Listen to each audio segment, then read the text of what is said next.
follow up with something on your assignment, and you can always ask also. Remember, try to do more than just look at the grade. Sometimes I'll write something in there, but still not have deducted any points. Make sure you still look at that. I just want to mention number 19.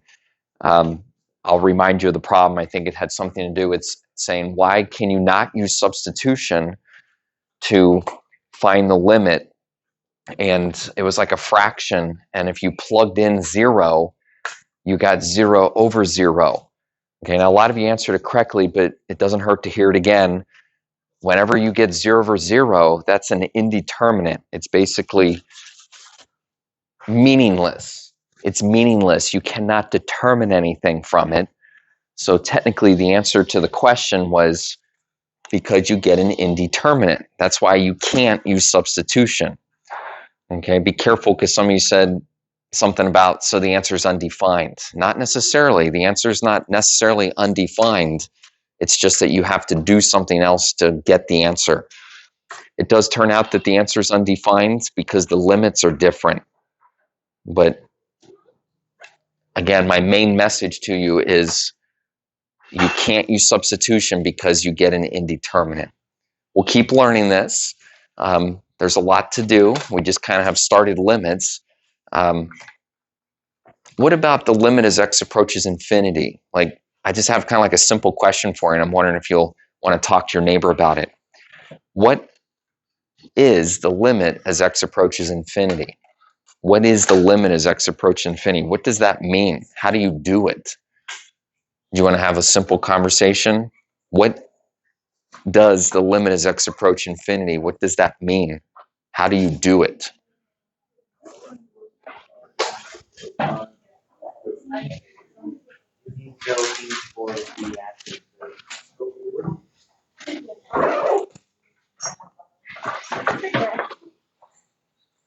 What does it mean? How do you do it? There's not necessarily like just one answer. What does it mean? What did your friendly conversation sound like, Colin?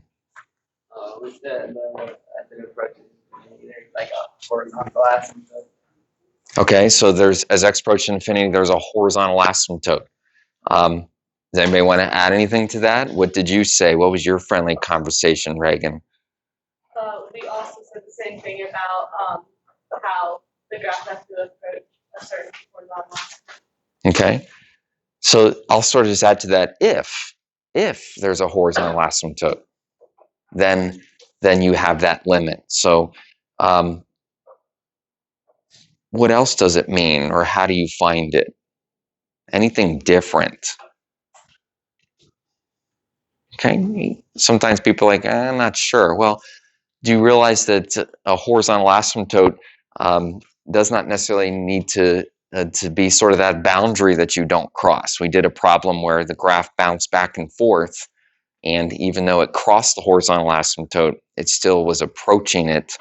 In other words, it's still the limit. So we want to make sure that a horizontal asymptote doesn't have to just be a line that you don't cross. But you're right. A limit is definitely a horizontal asymptote. I want to add to this now, in kind of the same way I normally like to teach. Here's something, and let's just explore it. Okay. Yes, there's something new in here, and there's something old. If you want to jot it down, it would be probably wise. Just to let you know, we're going to explore the limit graphically. So you can also have a calculator handy if you want.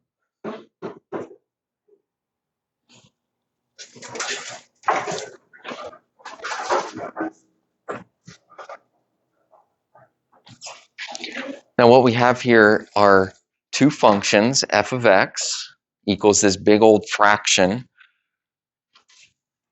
2x to the fifth plus x to the fourth minus x squared plus 1 all over 3x squared minus 5x plus 7. So we got kind of this big function, and then we have this little function here, 2/3 x to the third.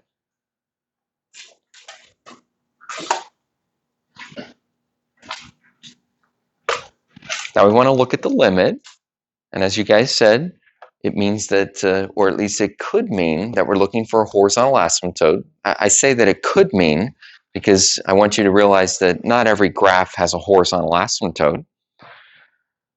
But if we're looking for a limit as x approaches infinity, then that's at least something that is on our minds. Again, looking for a horizontal asymptote.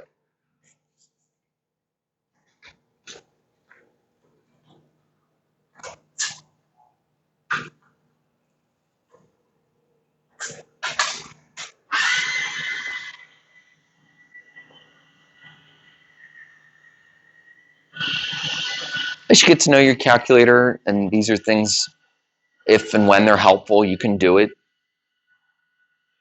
I'm graphing two lines. All kinds of sights and sounds and smells. I can't tell if I'm smelling something burning or if it's toast. I feel like I smell toast burning. Or if it's like what they're drilling, I don't know. Anyway, I'm going to make the second graph a little bit bold, okay? Again, your calculator in the margin may have the ability to change the style, maybe the color, or you can just watch. You can watch here. Okay. Make sure you are watching because something's going to happen here. You kind of only get to watch it one time. And if you're doing it on your calculator, maybe just wait, watch here, and then take a look at yours. But here come the two graphs. By the way, I don't expect you to know what these graphs look like, but here comes the first one. All right. And number 2. Wait a minute. Are you seeing what I'm seeing? I mean, these two graphs look the same. How can this be? Wait, just kind of look at this one more time. Let me see if I can get it to graph again. I have to do something to make it change. Okay, so we have graph number 1 and graph number 2. Now, I pulled a little fast one on you here, just a simple math fast one. I have zoomed way out, like I'm at like a sort of a 5,000 feet level here. I zoomed way out. You might say that I've gone to infinity. Now remember, you can't go to infinity. It's not a number, but I'm trying to. Okay, I basically made the graph, the x and y values get really big. Okay, now if you typed in your calculator, you're looking at it and saying, it's similar, Mr. Naylor, but it's not exactly the same. No, it's not until you go to infinity. Now, my argument here is that these two graphs are equal when you start to go to infinity. And what that means is that g of x is called the end behavior model. Let me write this down and say it again. G of x is what's called the end behavior model of f of x. Now, it sounds kind of fancy, but I think you'll get to know what I'm suggesting here. And that is simply that g of x is the same as f of x at the ends. Now, at the ends is a math term, or to say end behavior model, that basically means as x approaches infinity, or as I kind of said, as we basically try to go to infinity. Okay, so again, the end behavior model is a fancy term for what the graph looks like at the end. In other words, at infinity. Now, I know every one of you would say, okay, but these two functions aren't the same. Yes, please make sure you say that. These functions are different. But at the end, as we go way far out, they are the same. That's why we say that g of x is the end behavior model of f of x. Now, here's the good news. The limit of my easy function will also then be the same as my limit of my complicated function. We can say that the limit as x approaches infinity of g of x is the same as the limit of f of x. And now all we have to do is figure out what it is. Okay, so again, the argument here is that I can find the limit of my easy function being g of x, and that will be the same as my f of x. Now,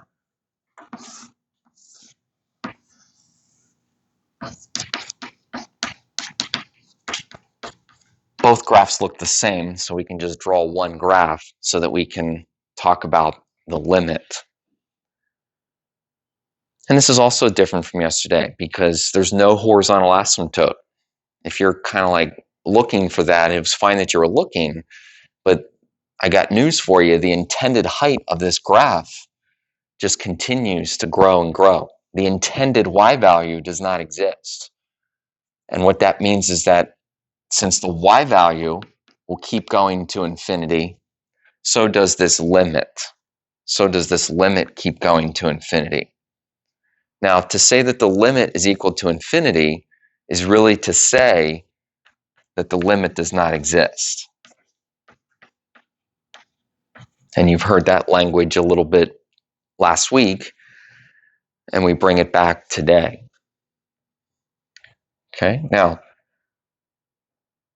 let's kind of circle the wagons here. Let's make sure you understand what I'm talking about with this thing called the end behavior model. Okay, the end behavior model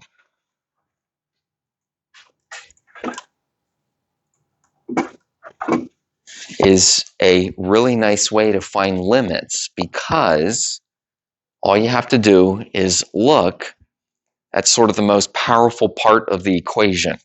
And the most powerful part of the equation is the part that has the highest exponent. Now, the part with the highest exponent in algebra was called the degree. The degree is the highest exponent.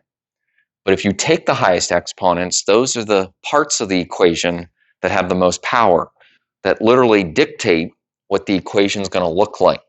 And so I hope you're looking at these two yellow boxes and saying, well, geez, that would equal g of x. And that's how it's always going to work. And you get what's known as the end behavior model. Okay? So this isn't just like made up. It always works this way. Take this in, hear what it says about the end behavior model. Again, as you write that down, realize that the highest exponents, the highest powers, will always dictate what your equation is going to do as you go to infinity.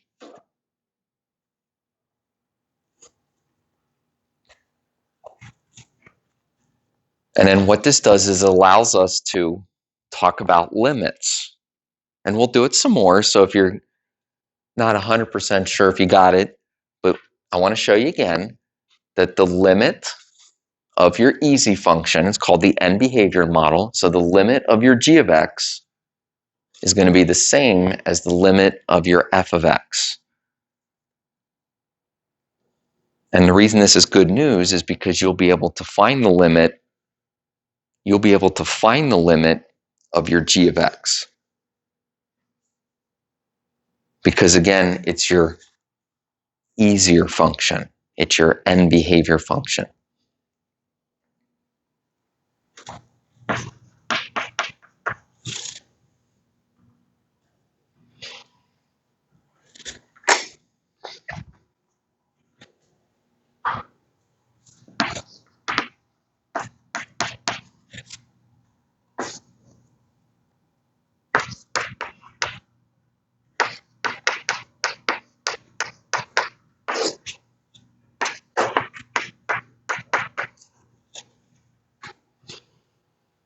All right, so when you're ready, here's a function.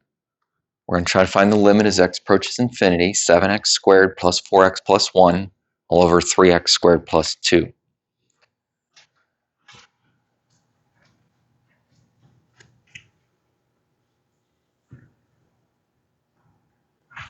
Now, I've just created a new way to find a limit. In other words, we're not going to just type this in the calculator and kind of look at the behavior of the graph. Instead, what we can do is we can use an end behavior model. And you're going to want to do this because it's actually pretty easy. The end behavior model, often abbreviated EMB, is always going to be a simpler function. It's going to be a simpler function. It's always going to use just the highest exponents and their coefficients. I can actually real simply just put a box around this and know that that's going to be my g of x.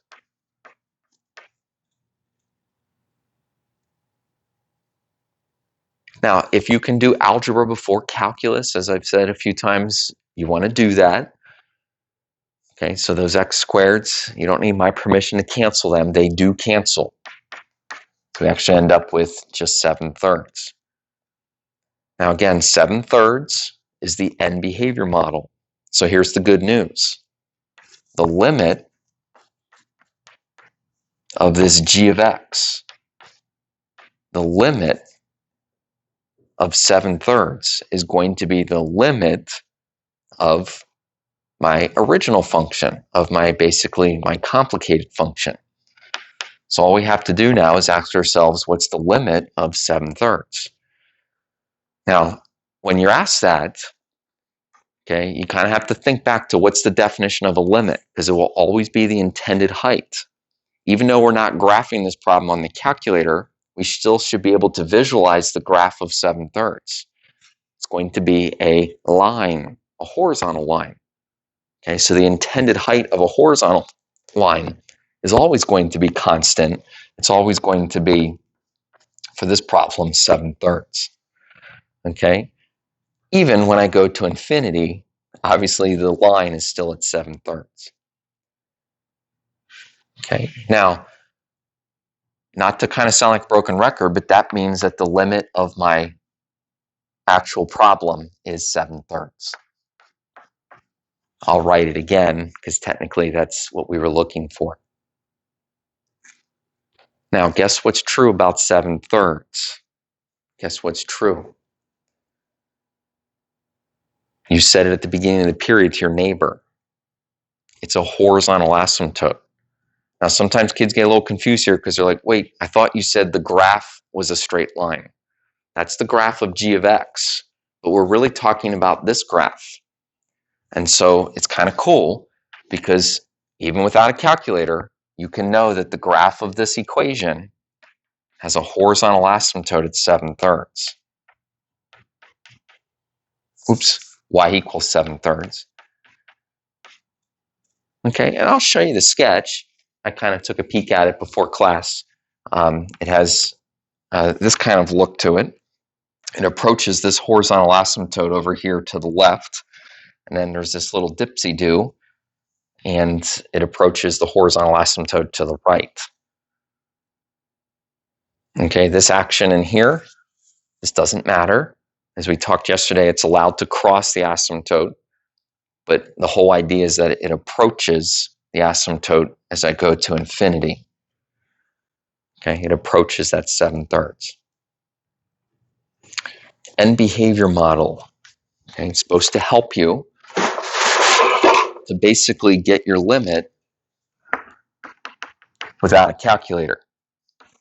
That's really what we've just snuck in here. This is like a no calculator strategy.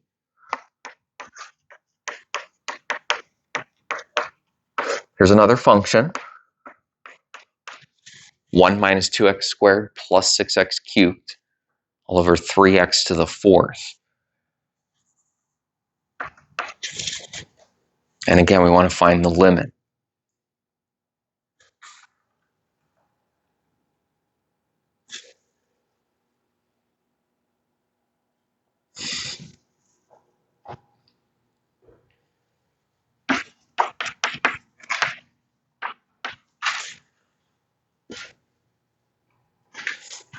Now, maybe you want to think about this end behavior model, kind of just starting to see it, but you have a few examples. Maybe you want to try it on your own here, the end behavior model. be careful because some things are out of order. The powers are a little out of order. So make sure you're grabbing the highest powers. We call it the degree.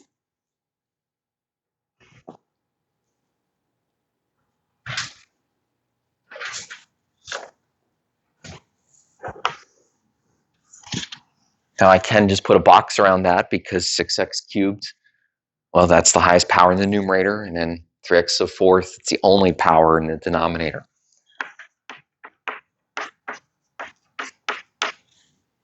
Okay, that's your end behavior model. You can also simplify it. Technically, the simplified version of this is also the end behavior model because you can do algebra. So a little bit of canceling with the numbers and the exponents, and we actually get 2 over x. Now, before we do anything else, I just want to pause and make sure you guys realize the reason we're using this EBM thing is because we're doing a limit as x approaches infinity. If you think about it, the quiz that you got back, you did nothing with an end behavior model because you were not talking about infinity. Okay, so the only reason that we're doing any of this is because x is going to infinity.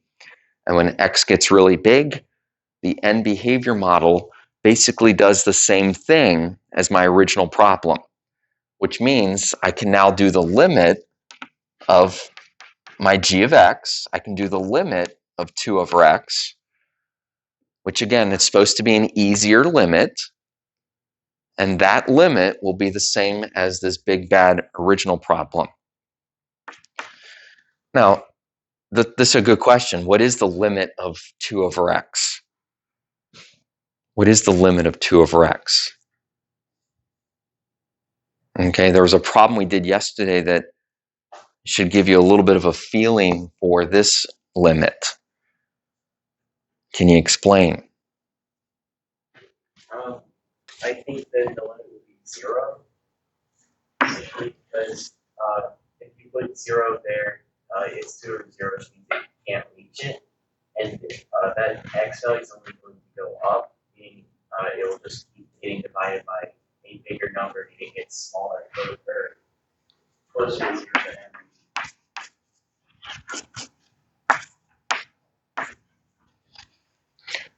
Very, very well said. Again, I kind of have to say it again so that people can hear it, but very well said. You basically are taking something like 2 and dividing it up many, many times. And as you divide something up many, many times, it gets closer to 0. Okay, that is exactly right. It'll be right next time also. In other words, whenever you end up with infinity in the denominator, it's always going to approach 0 because it gets divided. It gets divided many, many times. I was also wondering, before we simplified it, we had 6x cubed over the x to the power. Couldn't we also argue that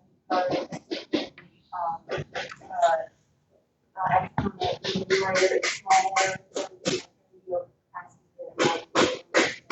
Yes, exactly. And everything you just said is because it's going to become so, but you could sort of see that already. And that is true. Now, we'd like to make it look simple because when things are simple, we're more sure. But yes, this also will become this. Okay. Guess what? Guess what's true about 0? It's a asymptote. Are you a believer? Okay, remember yesterday we wanted you to believe in the horizontal. It's a horizontal asymptote. If it's a limit, hold on a second. This is the limit, right? Well, then so is this. That's sort of my bad. That's what we're trying to do. We're trying to come up with that answer. But guess what? That's a horizontal asymptote. Okay. It actually shouldn't be sort of that amazing to you anymore because a limit is the same as a horizontal asymptote. Now, what I'm kind of doing here is I keep going back to like a graph. Even though we didn't use a graph, I'm trying to help you realize that you know something about the graph. Okay, if you're like, should I be able to draw that with the calculator? Okay, I mean, I typed that in the calculator just to make sure. But I just want to show you that's what the graph looks like. And so, again, that confirms that as we go to infinity, I'm circling those spots because that's going to infinity, that the height is approaching 0. Let me put this up here and think about it.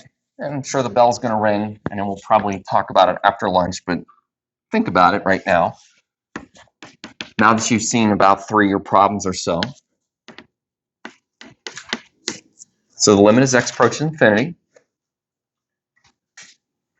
2x to the 5th minus 3x squared plus 1. The limit is x approaching infinity of 2x to the 5th minus 3x squared plus 1.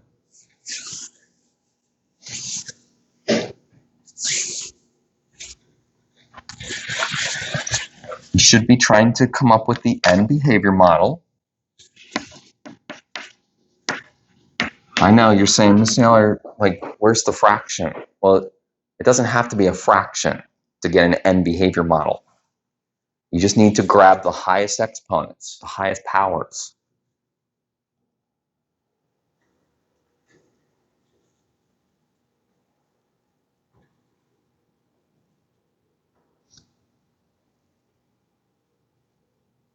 Now, once you grab the highest powers and make a simpler equation, you think you can get the limit of that simple equation.